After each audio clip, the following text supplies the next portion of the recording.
Deklarasi Pentakosta ketiga.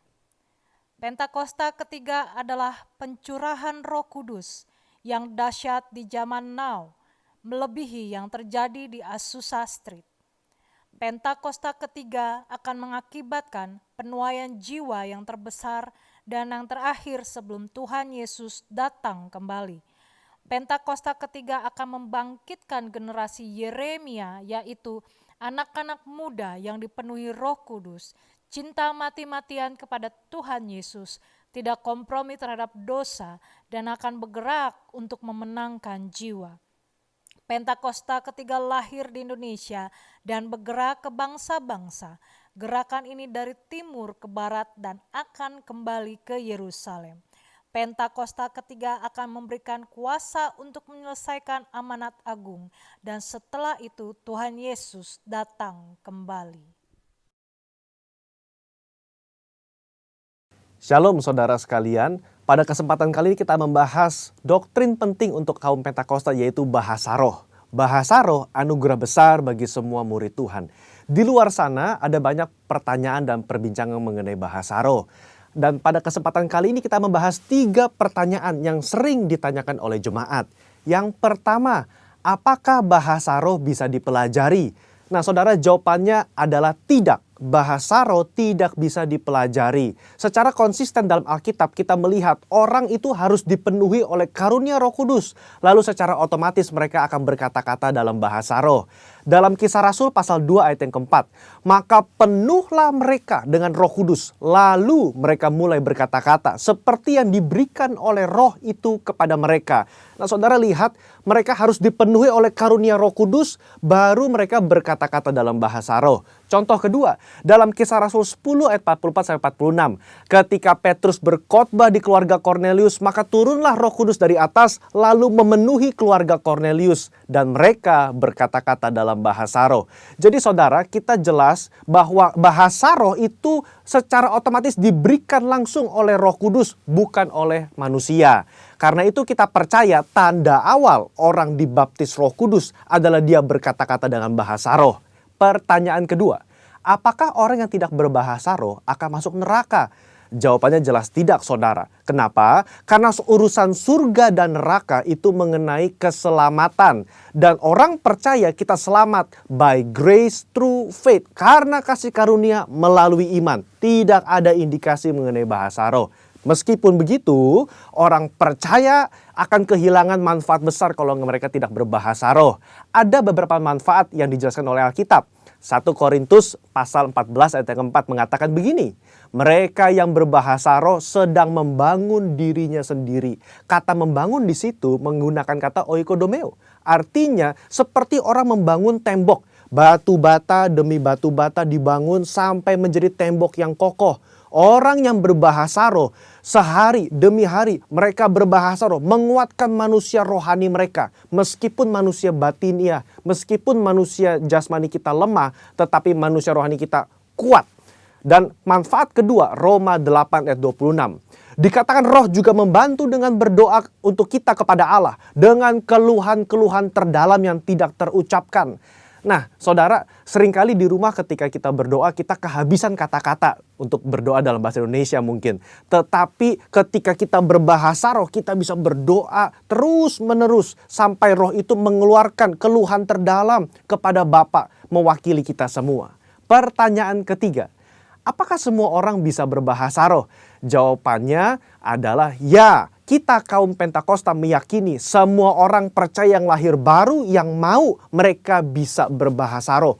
Fondasi firman-Nya ada dalam 1 Korintus 14 ayat yang kelima. Paulus mengatakan, aku suka supaya kamu semua berkata-kata dengan bahasa roh. Bapak Ibu, ada kata-kata semua di situ yang artinya semua orang yang mau pasti bisa berbahasa roh. Itu pun keinginan Paulus selaras dengan janji Tuhan di Yoel 2 ayat 28-32. Pada hari terakhir aku akan mencurahkan rohku ke atas semua manusia. Dan janji Tuhan dalam Markus 16 ayat yang ke-17. Tanda-tanda ini akan menyertai semua orang yang percaya.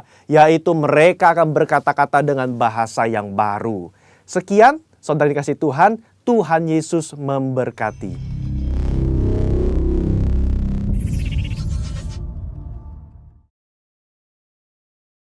Mengucap syukur kita kembali lagi di ibadah online GBI Cempaka Mas, Bapak Ibu Saudara terkasih.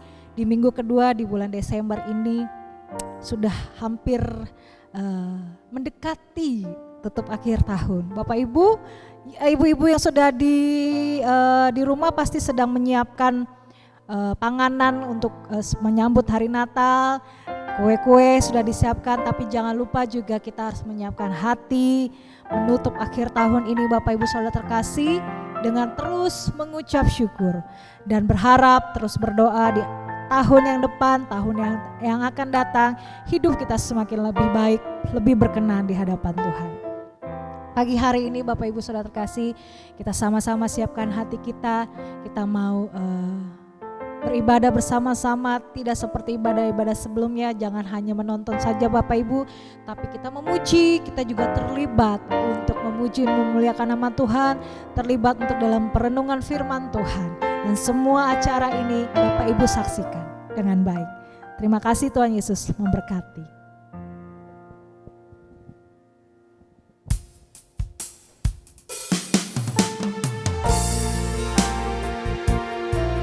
Kami tinggikan nama-Mu Tuhan, kami muliakan nama-Mu ya Allah, sebab memang Engkau yang layak terima pujian dan hormat dari umat-Mu.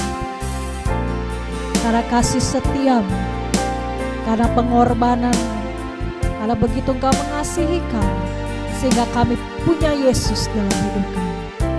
Haleluya, amin.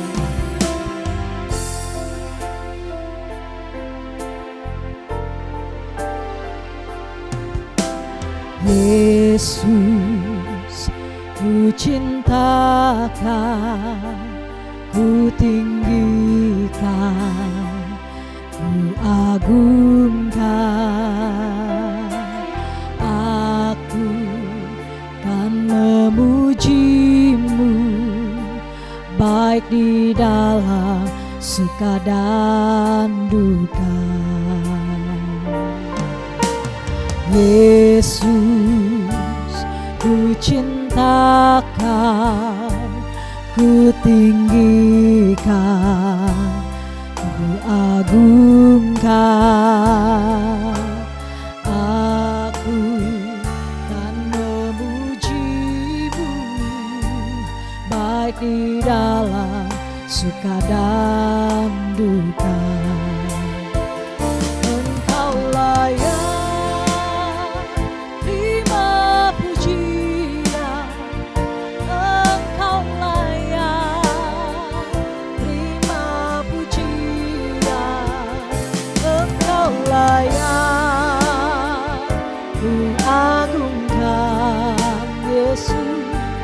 Raja di atas segala raja, Engkau layak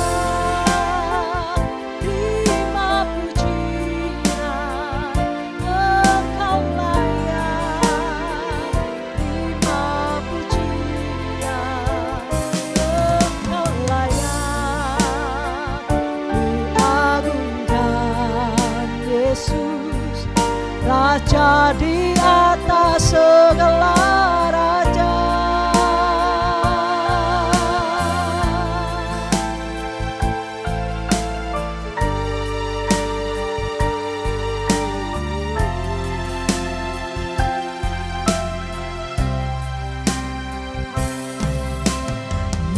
Yesus, ku cintakan, ku tinggikan, ku agungkan.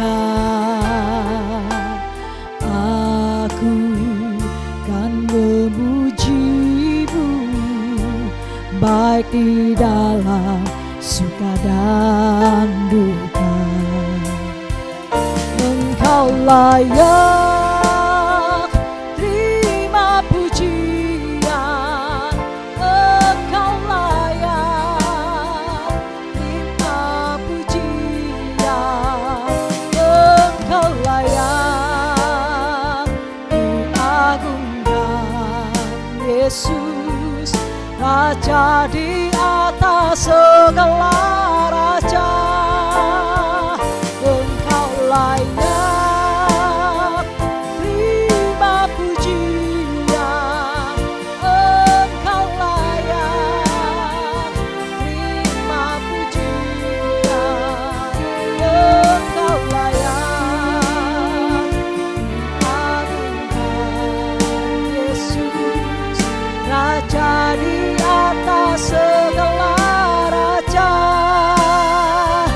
Kami beri pengagungan kami kepadamu ya Tuhan. Kami beri hormat kami kepadamu ya Allah. Terima kasih kami sudah memasuki minggu kedua di bulan yang terakhir ini. Bapa, kami percaya tangan-Mu yang terus memelihara kehidupan kami. Tangan-Mu yang terus menuntun kehidupan kami Tuhan. Untuk kami berjalan di dalam jalan-jalan-Mu. Untuk kami berjalan di dalam ketetapan-ketetapan-Mu. Hari-hari ke depan kami akan berjalan dengan kekuatan Allah. Kami akan berjalan di dalam dimensinya Tuhan. Kami tidak berjalan di dalam kekuatan kami sendiri. Karena Tuhan kami sudah turun ke dunia. Sudah menjadi manusia dan Dia bangkit dan naik ke surga. Untuk menyediakan tempat bagi kami yang setia kepadamu. Kami berdoa Tuhan, perkenanan-Mu selalu ada bagi kami. Haleluya. Engkau layak terima pujian, Engkau layak terima pujian, Engkau layak diagungkan, Yesus, Raja di atas segala raja.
Dia lahir untuk kami, Dia mati untuk kami, Dia bangkit bagi kami semua. Dia Yesus Tuhan kami, Dia Yesus Allah kami, Sang Penebus juru selamat dunia. Dia itu firman Allah yang turun ke bumi, yang jadi sama dengan manusia. Dia Yesus sobat kami, Dia Yesus Allah kami, Dia Raja di atas segala raja. Sekali lagi kita katakan, Dia lahir untuk kami, Dia mati untuk kami, Dia bangkit bagi kami semua. Dia Yesus sobat kami, Dia Yesus Allah kami, Dia Raja di atas segala raja.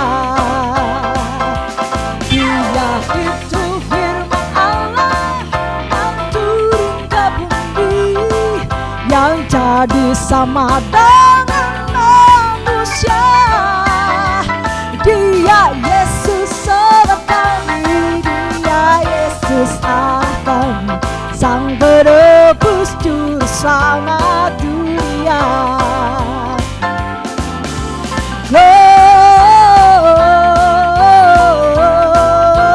Glory in excelsis Deo.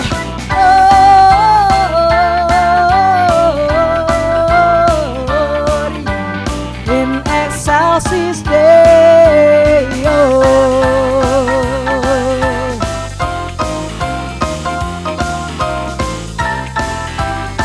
Kita katakan dari pulau dan benua, dari pulau dan benua terdengar selalu terus lagu pujian semua bagi nama penebus.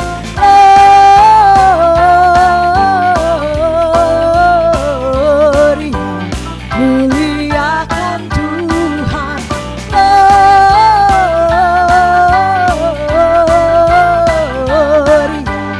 muliakan Tuhan. Dengan sukacita sekali lagi kita naikkan pujian ini Bapak Ibu Saudara kasih. Karena Yesus kita ada, kita menang atas dunia ini. Dari pulau dan benua terdengar selalu terus lagu pujian semua bagi nama penebus.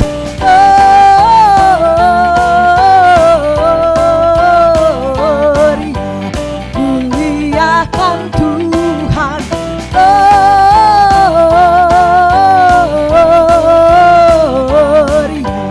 muliakan Tuhan, muliakan Tuhan, muliakan Tuhan.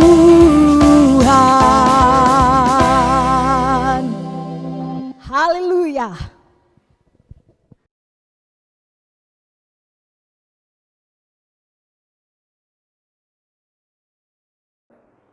Shalom, Jemaat HOG di Ambon dan Jemaat CK9 di seluruh cabang di Jakarta yang Tuhan Yesus kasihi.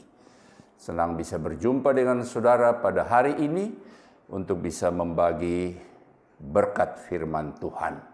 Saudara, tanpa terasa kita sudah ada di penghujung tahun 2020 pada bulan Desember, bulan di mana hampir semua umat Kristiani di seluruh belahan dunia ini merayakan Natal.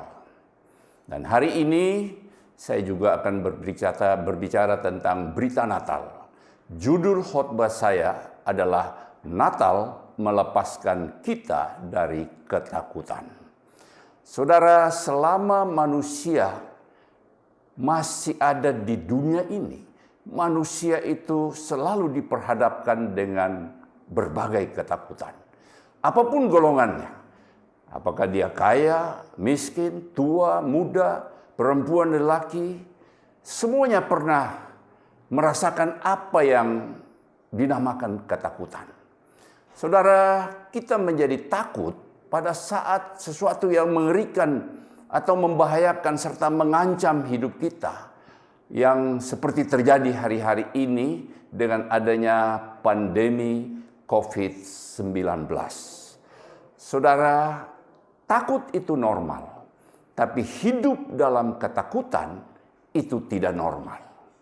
Nah, hari ini saya mengajak kita untuk membaca berita Natal dari Lukas 2 ayat yang ke-8 sampai ke-14. Saudara, di sini dikatakan di daerah itu ada gembala-gembala yang tinggal di padang menjaga kawanan ternak mereka pada waktu malam. Tiba-tiba berdiri seorang malaikat Tuhan di dekat mereka dan kemuliaan Tuhan bersinar meliputi mereka dan mereka sangat ketakutan. Lalu kata malaikat itu kepada mereka, "Jangan takut, sebab sesungguhnya aku memberitakan kepadamu kesukaan besar untuk seluruh bangsa. Hari ini telah lahir bagimu juru selamat, yaitu Kristus Tuhan di kota Daud. Dan inilah tandanya bagimu, kamu akan menjumpai seorang bayi dibungkus dengan lampin dan terbaring di dalam palungan. Dan tiba-tiba tampaklah bersama-sama dengan malaikat itu sejumlah besar bara tentara surga yang memuji Allah, katanya, kemuliaan bagi Allah di tempat yang maha tinggi dan damai sejahtera di bumi di antara manusia yang berkenan kepadanya." Saudara, dari pembacaan ayat-ayat tersebut di atas, itu menceritakan gembala-gembala tinggal di padang menjaga ternak-ternak mereka pada waktu malam. Tiba-tiba ada malaikat yang datang mendekati mereka dan mereka sangat ketakutan. Saudara, saya mendapatkan di sini gembala-gembala itu adalah gambaran umat manusia. Sedangkan malam itu adalah gambaran daripada kegelapan. Hidup di dalam atau dunia penuh dengan kegelapan. Waktu kita tinggal di dalam kegelapan, kita akan hidup atau penuh dengan ketakutan. Sehingga kita tidak bisa melihat atau membedakan warna-warni kehidupan ini. Saudara, tapi kita bersyukur kepada Tuhan. Alkitab berkata, karena begitu besar kasih Allah akan dunia ini, sehingga Dia telah mengeruniakan anak yang tunggal, supaya setiap orang yang percaya kepadanya tidak binasa, tapi beroleh hidup yang kekal. Nah saudara, Natal melepaskan kita dari ketakutan. Saya mendapatkan ada beberapa hal yang membuat manusia hidup dalam ketakutan. Yang pertama, pikiran kita. Pikiran adalah medan peperangan. Waktu iblis menguasai seseorang, dia menguasai dulu pikirannya.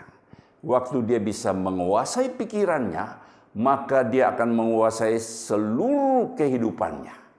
Nah saudara, Ayub berkata di dalam Ayub 3 ayat 25-26, dikatakan begini, karena yang kutakutkan itulah yang menimpa aku, dan yang kucemaskan itulah yang mendatangi aku. Aku tidak mendapatkan ketenangan dan ketenteraman, aku tidak mendapat istirahat, tetapi kegelisahanlah yang timbul. Nah saudara, orang yang hidup di dalam ketakutan itu mengalami makan tak enak, tidur tak enak. Tuhan, oleh sebab itu saudara jangan membiarkan pikiran negatif saudara menguasai hati saudara, sehingga saudara tidak bisa melihat secara rohani untuk melihat karya Tuhan yang luar biasa. Nah saudara, mari kita selalu menaruh pikiran dan perasaan kita kepada Kristus Yesus, yaitu berpikir positif. Maka ketakutan kita akan lari, ketakutan akan lari dari kita. Di dalam Filipi 4 ayat yang ke-8 dikatakan, jadi akhirnya saudara-saudara, semua yang benar, semua yang mulia, semua yang adil, semua yang suci, semua yang manis, semua yang sedap didengar, semua yang disebut kebajikan dan patut dipuji, saudara perhatikan, pikirkanlah semuanya itu. Saya mendapatkan ini adalah perintah untuk kita. Kita mau berpikir positif, yang benar, yang mulia, yang adil, yang suci, yang manis, dan seterusnya. Kita harus mengandalkan pikiran kita. Artinya kita yang ngatur pikiran kita, bukan orang lain. Nah saudara, saya punya pengalaman atau punya kesaksian. Dasar latar belakang hidup saya itu selalu dengan ketakutan, penuh dengan kekhawatiran. Selalu bayangin hal-hal yang belum terjadi dengan pikiran-pikiran, jangan-jangan terjadi begini, jangan-jangan terjadi begini. Nah saudara, bagaimana saya bisa merubah pola berpikir yang negatif menjadi pikiran yang positif? Saya membagikan pengalaman saya kepada saudara. Yang pertama, waktu saudara takut, waktu saudara khawatir, selaraskan pikiran saudara dengan firman Tuhan. Waktu kita takut, bilang kepada dalam hati kita, jangan takut sebab Tuhan menyertai kita. Tuhan yang berjalan di hadapan kita, Dia yang memegang kita dengan tangan kananmu yang membawa kemenangan. Kalau kita khawatir, kita bilang, Tuhan, firman-Mu berkata, jangan khawatir tentang apapun juga, tapi nyatakan di dalam segala hal apa yang menjadi keinginan hatimu kepada Allah dalam doa, permohonan, dan pengucapan syukur. Nah saudara, waktu saya mulai melaraskan pikiran saya dengan firman Tuhan, maka ketakutan itu akan sirna. Karena saya percaya firman Tuhan itu punya kuasa. Dan rahasia yang kedua, itu saya selalu mengisi pikiran saya dengan buku-buku yang memberi motivasi kepada saya. Buku-buku yang dengan judul berpikir positif, atau buku-buku yang membuat saya selalu optimis di dalam hidup ini. Itu yang membebaskan saya dari kebiasaan untuk selalu takut dan khawatir. Yang kedua, kenapa kita takut? Itu karena kita lebih mendengarkan manusia daripada Allah. Saudara, kalau saudara baca di dalam 1 Samuel 15 ayat 1 sampai 35, itu diceritakan waktu itu Saul oleh Tuhan diperintahkan untuk segera membasmi atau membunuh bangsa Amalek dan rajanya dan semua binatangnya. Nah, saudara, ternyatanya dia tidak melakukan perintah Tuhan, dia lebih mendengar rakyatnya. Rakyatnya bilang, jangan, binatang yang bagus-bagus kita ambil supaya kita bisa persembahkan korban kepada Tuhan. Akhirnya jabatan dia sebagai raja dicopot. Tapi Daud itu selalu melakukan apa yang Tuhan perintahkan kepada kita. Dan dia selalu berkata, dengan Allah kita lakukan perkara-perkara yang gagah perkasa. Yang ketiga, mengapa kita takut? Karena kita lebih mengandalkan manusia daripada kekuatan Allah. Di dalam Yeremia 17 ayat yang kelima, firman Tuhan berkata, terkutuklah orang yang mengandalkan manusia dan mengandalkan manusia yang mengandalkan kekuatannya sendiri dan hatinya menjauh dari Tuhan. Saudara, waktu kita mengandalkan manusia, maka kita hidup di dalam kutuk. Dan kita akan dipenuhi dengan berbagai ketakutan. Karena kekuatan manusia terbatas, tetapi kekuatan Tuhan tidak terbatas. Sebaliknya, di dalam ayat yang ke-7 dikatakan, diberkatilah orang yang mengandalkan Tuhan, yang menaruh harapannya kepada Tuhan. Saudara, andalkan Tuhan di dalam setiap langkah hidup kita, maka berkat Tuhan yang melimpah akan datang memenuhi kita dan ketakutan akan lari atau sirna dari kehidupan kita. Kalau Allah di pihak kita, siapakah lawan kita? Roh yang ada di dalam kita lebih besar daripada roh yang ada di dunia ini, termasuk roh ketakutan. Nah, saudara, yang ketiga, yang selanjutnya, yang keempat, kita selalu menengok ke belakang. Nah, saudara, kegagalan masa lalu seringkali membuat kita menjadi takut. Takut orang tahu masa lalu kita. Takut orang tidak mau bergaul dengan kita karena masa lalu kita. Tetapi kita lihat apa kata firman Tuhan. Zakaria 8 ayat yang ke-13. Dikatakan begini, dan kalau dahulu kamu telah menjadi kutuk di antara bangsa-bangsa, hai kaum Yehuda dan kaum Israel, maka sekarang aku akan menyelamatkan kamu, sehingga kamu menjadi berkat. Janganlah takut dan kuatkanlah hatimu. Wow, di sini dikatakan, apapun latar belakang saudara, masuk ke latar belakang yang gelap sekalipun, tetapi Tuhan sanggup menyelamatkan kita dan menjadi berkat bagi banyak orang.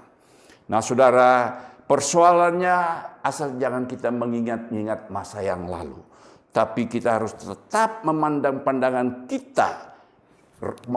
rohani kita ke depan. Paulus di dalam Filipi 3 ayat yang ke-13 dikatakan bahwa saudara-saudara, aku sendiri tidak menganggap bahwa aku telah menangkapnya. Tetapi ini yang kulakukan. Aku melupakan apa yang telah di belakangku dan merahkan diri kepada apa yang di hadapanku. Wow, saudara, Tuhan memiliki rencana yang indah bagi setiap pribadi.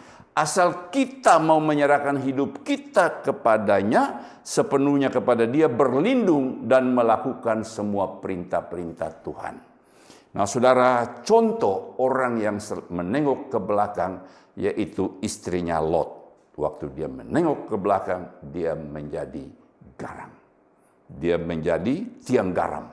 Nah, saudara, saya mendapatkan ada kata-kata bijak yang berkata begini. Jangan membiarkan sesuatu yang sudah tidak bisa saudara rubah menghambat saudara untuk melakukan apa yang bisa saudara rubah. Masa lalu saudara sudah tidak bisa rubah. Saudara tidak boleh menengok ke belakang. Saudara harus memandang ke depan. Apa yang bisa saudara buat. Dan saya mendapatkan ada banyak orang yang dipakai Tuhan secara luar biasa. Menjadi hamba Tuhan yang dipakai Tuhan secara luar biasa. Itu banyak juga yang berasal dari latar belakang yang gelap. Latar belakang yang tidak bagus. Tetapi mereka tidak mengingat-ingat yang lalu. Mereka selalu menatap ke depan secara rohani bahwa Tuhan sanggup melakukan segala perkara. Nah, saudara, saya selanjutnya akan menyampaikan mengapa kita tidak perlu takut. Dari berita Natal yang tadi kita baca, ada 5 poin, ada 5 langkah yang membagikan atau menceritakan kepada kita tidak perlu takut. Yesus datang supaya kita tidak perlu takut. Yang pertama, di dalam ayat yang ke-10 dari ayat yang tadi kita baca di atas, karena ada berita kesukaan besar. Dunia ini penuh dengan berita yang menakutkan. Ada berita kesusahan, berita peperangan, berita gosip, berita hoax, berita bencana alam, berita kecelakaan, berita sakit penyakit, berita kelaparan, berita krisis global.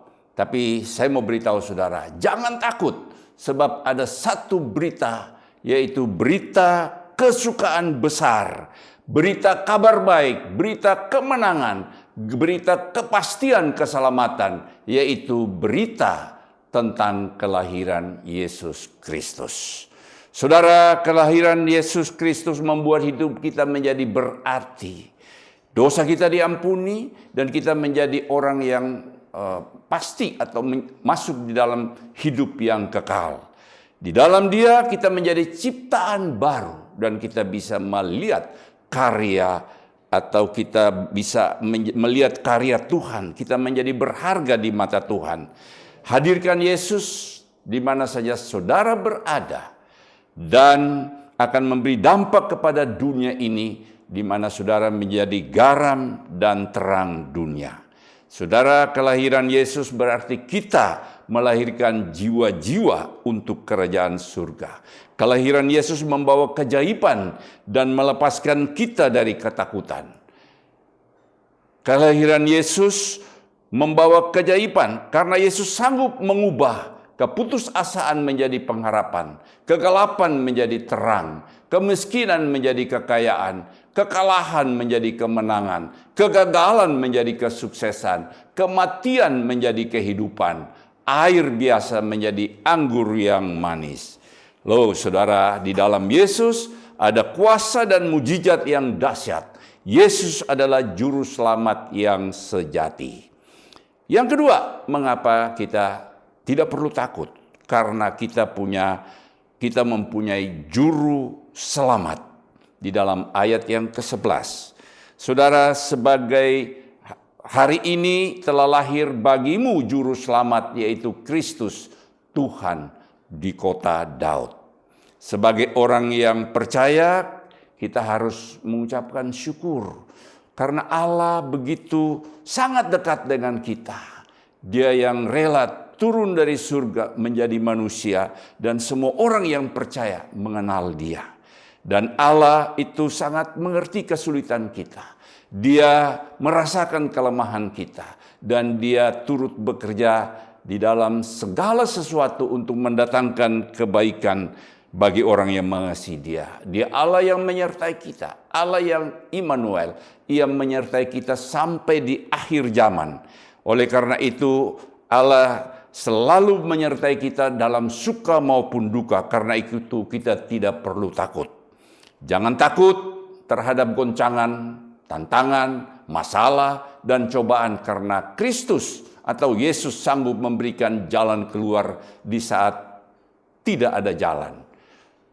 Yang kedua, jangan takut dengan penyakit. Katakan dengan imanmu, oleh bilur-bilurnya saya disembuhkan.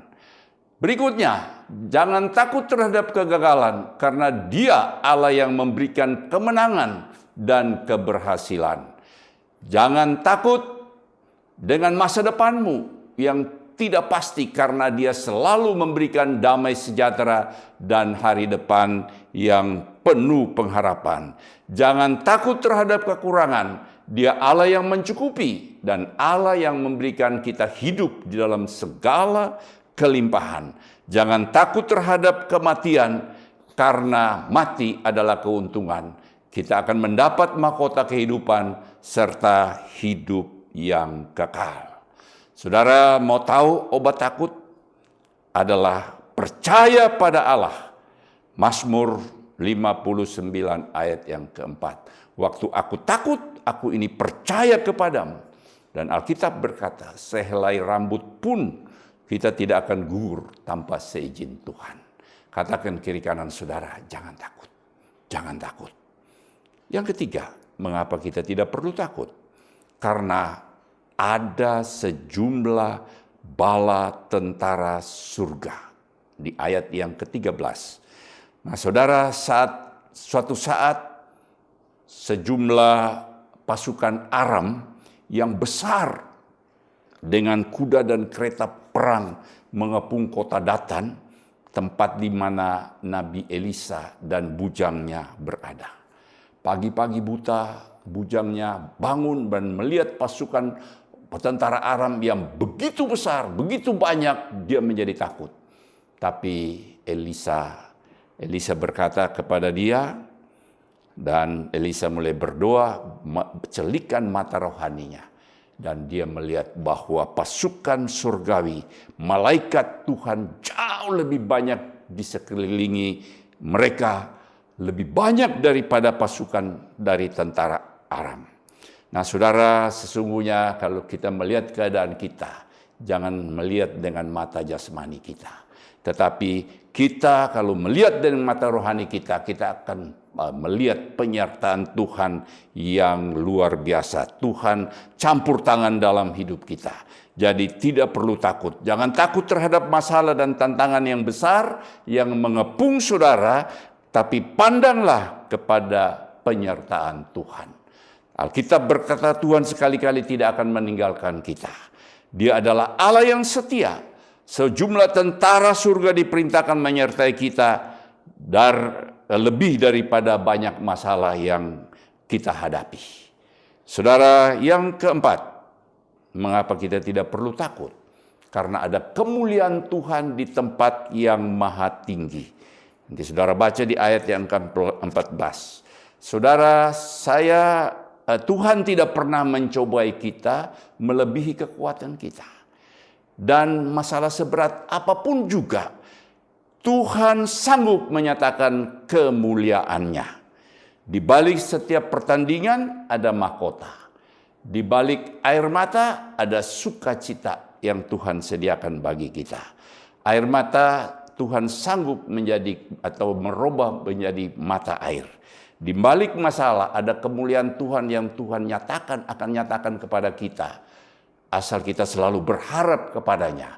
Dan di dalam setiap masalah itu kita harus membawa kita untuk lebih intim dengan Tuhan. Jika hari-hari ini saudara berada di dalam lembah kekelaman, saudara punya banyak masalah yang sulit, hidup di dalam hal-hal yang berat, dan saudara mungkin berada di dalam persimpangan jalan, di lembah keputusasaan, saya mau beritahu saudara bahwa jangan takut karena Tuhan menyertai saudara. Sekali-kali Ia tidak pernah meninggalkan saudara. Sekali-kali Dia tidak pernah membiarkan saudara. Saudara, jangan takut karena Tuhan kita selalu menolong kita. Dia memberikan kemenangan dan Dia menyatakan kemuliaannya. Nah, saudara, saya mau membagikan pengalaman saya tentang masalah, persoalan yang kita hadapi dalam hidup ini. Kalau kita meresponi dengan baik, kita akan melihat kemuliaan Tuhan. Di dalam hidup saya dalam dunia sekuler, beberapa kali saya pernah bersaksi ini, bahwa saya pernah mengalami masa-masa sulit di dalam usaha saya. Sampai-sampai mau bangkrut. Di dalam hidup kerohanian saya juga, saya pernah menghadapi tekanan stres yang sangat berat. Tetapi waktu saya melihat hari ini, saya melihat ke belakang, semua yang saya alami itu membuktikan Tuhan ingin menyatakan kemuliaannya. Bahwa waktu saya mulai berharap dan bergantung kepada Dia, Dia menyatakan, saya ada. Saya akan menyertai engkau. Saya akan memberikan jalan keluar kepada. Dia menyatakan kemuliaan dalam hidup saya. Jadi saya mau beritahu saudara, waktu saudara berada dalam keadaan apapun juga, hari-hari ini, jangan bersungut-sungut, tapi bersyukur kepada Tuhan. Jangan takut, tapi Tuhan terima kasih. Engkau sedang menyatakan kemuliaan yang akan terjadi. Setelah kejadian ini, saya akan melihat kemuliaan Tuhan lebih dahsyat lagi. Tuhan Yesus tidak pernah terlambat. Kalau ada Yesus, maka semua beres. Kalau ada Yesus, semuanya akan jadi baik dan hidup kita akan menjadi berarti. Yang terakhir, yang kelima, mengapa kita tidak perlu takut? Karena ada damai sejahtera Allah. Saudara, kita semua membutuhkan damai sejahtera. Ada banyak keluarga yang hancur karena tidak ada damai. Gereja pecah atau terbelah karena tidak ada damai. Bisnis kacau karena tidak ada damai. Ada terjadi konflik di mana-mana karena tidak ada damai. Nah, saudara, jika saudara ingin mendapat damai sejahtera Allah, kunci yang pertama adalah berdamai atau berdamai dulu dengan Allah. Karena damai sejahtera Allah yang melampaui segala akal itu akan memenuhi atau yang membuat kita bisa berdamai dengan semua orang. Saudara, jangan menyimpan dendam, jangan menyimpan sakit hati, tapi kita perlu memiliki hati seorang hamba untuk melepaskan pengampunan. Saya mendapatkan pengampunan, itulah yang memulihkan kita. Yesus berkata, ampunilah mereka karena mereka tidak tahu apa yang mereka lakukan. Bawalah damai sejahtera Allah dimanapun saudara berada. Maka saudara akan menjadi berkat dan berkat Tuhan akan menyertai saudara senantiasa. Saya tutup dengan satu ayat, Yesaya 54 ayat yang ke-10. Sebab biarpun gunung-gunung beranjak dan bukit-bukit bergoncang, tetapi kasih setiaku tidak akan beranjak daripadamu, dan perjanjian damaiku tidak akan bergoyang. Firman Tuhan yang mengasihi engkau. Nah saudara, hari ini pesan Tuhan kepada kita, jangan kita takut karena berita Natal itu memberikan kita ada berita kesukaan yang besar. Karena kita mempunyai juru selamat, karena ada sejumlah bala tentara surga, karena ada kemuliaan Tuhan di tempat yang maha tinggi, dan karena ada damai sejahtera Allah. Nah, saudara, saya mengajak saudara mengakhiri hari tahun 2020 dan memasuki tahun 2021. Saudara pakai momentum hari Natal, hari kelahiran Tuhan Yesus. Hari di mana kelahiran Yesus itu melepaskan kita dari ketakutan. Dan saudara, hari-hari ini kalau saudara masih dililit dengan ketakutan, dengan berbagai masalah, saudara pakai ayat-ayat yang telah saya sampaikan, saudara akan bebas dan saudara akan menikmati hidup yang penuh dengan berkelimpahan. Tuhan Yesus memberkati kita. Saudara, saya mengajak kita untuk bangkit berdiri. Kita nyanyikan satu lagu.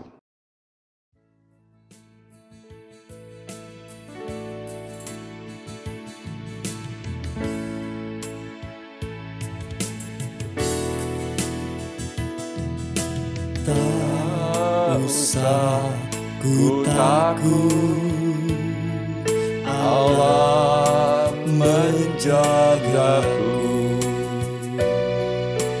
Tak usah ku bimbang, Yesus peliharaku.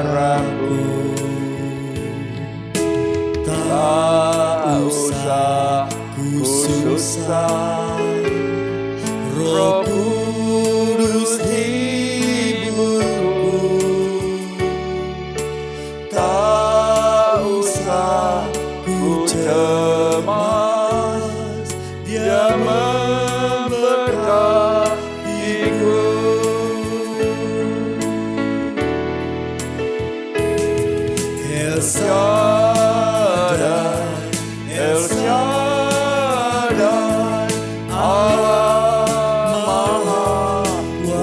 besar, Dia besar, Dia besar, El Shaddai mulia, El Shaddai, El Shaddai, Allah Maha Kuasa. Berkatnya melimpah, El Shaddai, El Shaddai, El Shaddai, Allah Maha Kuasa. Dia besar, Dia besar, El Shaddai mulia, El Shaddai, El Shaddai, Allah Maha Kuasa. Berkatnya melimpah, El Shaddai. Berkatnya melimpah, El Shaddai. Saya mengajak kita tunduk kepala, tutup mata, kita berdoa. Bapa, terima kasih.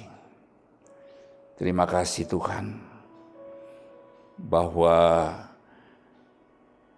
berita keselamatan, berita di mana Engkau lahir, itu yang membebaskan kita dari ketakutan. Karena Engkau datang, Engkau sebagai juru selamat. Engkau Tuhan datang juga yang membawa segala bala tentara surga. Karena ada kemuliaan Tuhan di tempat yang maha tinggi. Karena ada damai sejahtera Allah.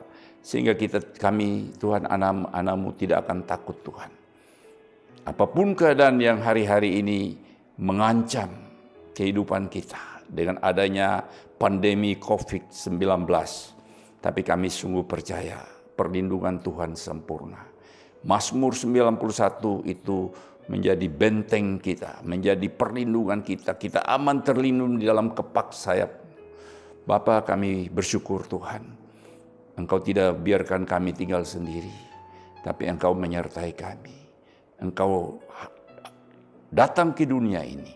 Engkau lahir di muka bumi ini karena begitu besar kasih-Mu kepada dunia ini, termasuk kita semua anak-anak-Mu Tuhan. Terima kasih, biar berita Natal, berita sukacita ini Tuhan, memenuhi hati kami, memenuhi kehidupan kami, di tengah-tengah goncangan, di tengah-tengah ancaman. Tapi kami percaya berita kesukaan yang besar itu, yang memberikan damai sejahtera, sukacita bagi setiap kami anak-anak-Mu Tuhan. Bapa, biar momentum Natal ini merubah paradigma kami, merubah sudut pandang kami Tuhan, bahwa kami tidak sendiri, bahwa Engkau menyertai kami. Engkau yang membentengi kami, Engkau yang menyertai kami, Engkau yang mengirim segala pasukan malaikat Tuhan yang luar biasa senantiasa menyertai kami Tuhan. Terima kasih Tuhan, terima kasih. Terima kasih Engkau berkati setiap jemaat-Mu Tuhan. Tuhan berikan damai sejahtera sukacita, berikan perlindungan yang sempurna. Engkau berikan juga Tuhan segala kebutuhan hidup mereka, Engkau cukupkan Tuhan. Terima kasih Bapa. Terpuji nama-Mu Bapa, di dalam nama Yesus kami berdoa dan mengucapkan syukur. Haleluya. Amin. Nah, saudara, mari kita masuk di dalam perjamuan kudus. Saudara, kita tetap dalam sikap berdiri dan saya mengajak saudara untuk mempersiapkan anggur, roti dan anggur. Kalau saudara tidak ada, boleh teh dan roti yang ada di rumah. Saudara, sebelum kita masuk dalam perjamuan kudus, saya mau beritahu saudara bahwa perjamuan kudus adalah perjamuan Tuhan sendiri, yang dilakukan untuk mengingat semua kebaikan-kebaikan Tuhan, serta pengorbanannya di atas kayu salib. Saudara, saya mengajak saudara, mari kita merenungkan segala kebaikan yang Tuhan lakukan dalam hidup kita. Saya mengajak kita untuk menyembah Dia, bersyukur kepada Dia. Terima kasih Tuhan untuk kebaikan-Mu. Kami semua telah berdosa dan Alkitab berkata upah dosa adalah maut. Tetapi karena begitu besar kasih Allah akan dunia ini Tuhan, sehingga Engkau rela turun dari surga untuk menyelamatkan kami. Terima kasih, Engkau menebus kami dengan darah-Mu. Tuhan, Engkau menyelamatkan kami, Engkau mengampuni dosa kami, Engkau menghibur kami, Engkau menegur kami kalau kami salah. Kami bersyukur, Engkau luar biasa bagi kami Tuhan. Terima kasih Tuhan, terima kasih. Saudara, perjamuan kudus ini juga merupakan satu sakramen. Artinya tanda dari sesuatu yang suci, yang mendatangkan anugerah atau berkat Tuhan bagi setiap orang percaya. Asalkan setiap orang yang makan dan minum roti dan anggur yang melambangkan tubuh dan darah Kristus dengan cara yang benar.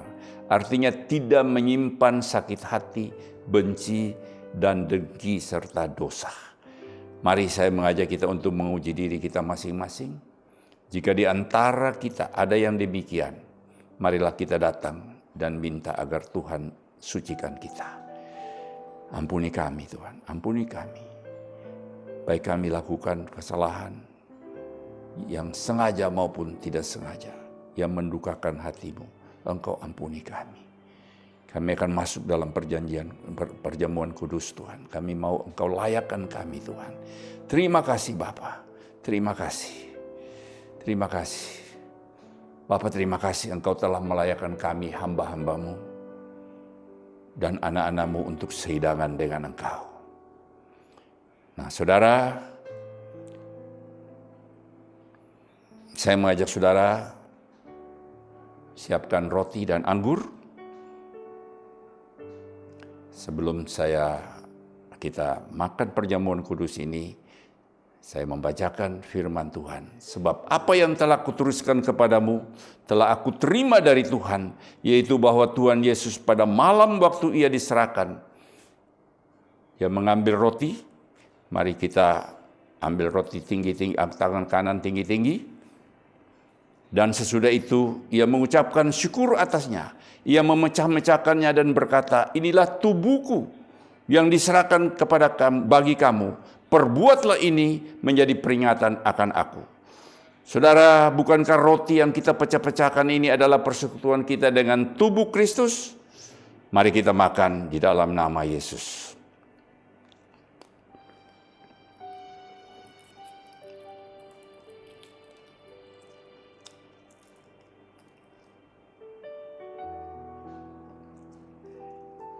Angkat cawan anggur tinggi-tinggi. Demikian juga Ia mengambil cawan sesudah makan, lalu berkata, cawan ini adalah perjanjian baru yang dimeteraikan oleh darahku. Perbuatlah ini setiap kali kamu meminumnya, menjadi peringatan akan aku. Bukankah cawan pengucapan syukur, yang atasnya kita ucapkan syukur, adalah persekutuan kita dengan darah Yesus? Mari kita minum di dalam nama Yesus. Saya mengajak saudara menyembah Dia. Ucapkan syukur. Terima kasih Tuhan. Terima kasih. Terima kasih Tuhan. Terima kasih. Oh, haleluya, haleluya, haleluya. Glory, glory bagimu Tuhan. Terima kasih untuk Tuhan tubuh dan darah-Mu yang telah menyelamatkan kami. Yang memberikan kami kehidupan yang kekal. Oh, terima kasih.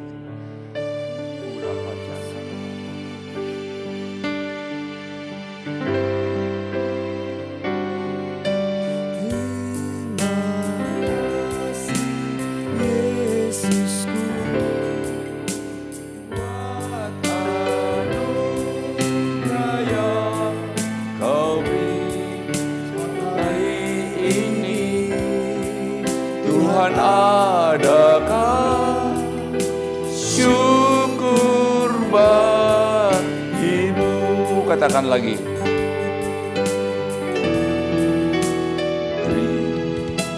Terima kasih Yesusku buat anugerah yang Kau beri. Sebab hari ini Tuhan adakah syukur bagimu. Sebab hari ini Tuhan adakah syukur bagimu.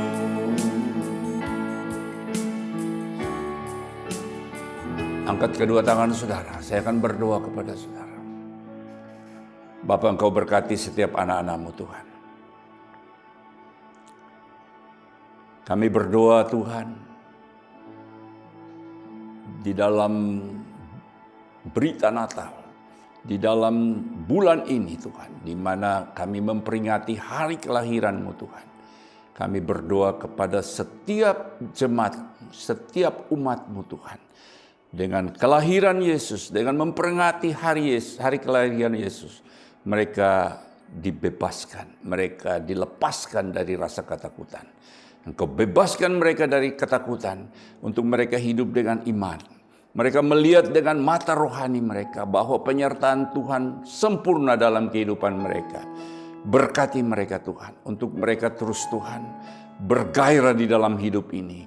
Mereka boleh mengakhiri tahun 2020 dengan sukacita yang besar.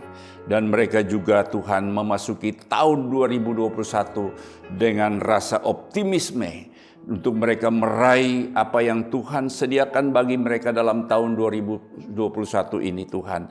Sesuai dengan tema yang Tuhan berikan lewat gembala-Mu, lewat gembala kami Tuhan. Bahwa tahun ini adalah tahun integrity.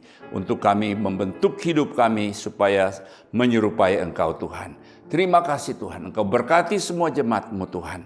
Di dalam nama Yesus kami berdoa dan mengucap syukur. Haleluya. Amin.